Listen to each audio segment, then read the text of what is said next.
বড়দিনের শীতে যাকে আগমনের ইঙ্গিত মিলেছিল। বড়দিনে কলকাতার তাপমাত্রা নেমে গিয়েছিল 13 ডিগ্রিতে। তার পরদিন শুক্রবার আরও এক ধাপ নেমে পারদ পৌঁছল 12 ডিগ্রির ঘরে। ফলে চলতি শীতের মরশুমে এদিনই এখনও পর্যন্ত সবচেয়ে শীতল দিনের তকমা পেল মহানগর।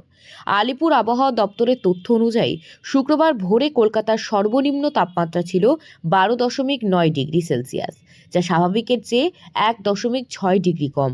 বৃহস্পতিবার দিনের সর্বোচ্চ তাপমাত্রা 21.2 ডিগ্রি সেলসিয়াসে বেশি ওঠেনি, যা স্বাভাবিকের তুলনায় 4.4 ডিগ্রি কম।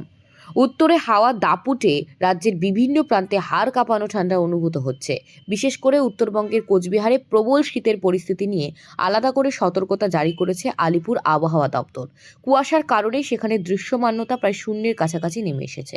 আবহাওয়া দপ্তর জানিয়েছে, কলকাতায় দিনভর আকাশ মেঘমুক্ত ও পরিষ্কার থাকবে, তবে ভোরের দিকে কোথাও কোথাও হালকা থেকে মাঝারি কুয়াশা দেখা যেতে পারে। আগামী কয়েকদিনে শীতের দাপট বজায় থাকবে বলে পূর্বাভাস।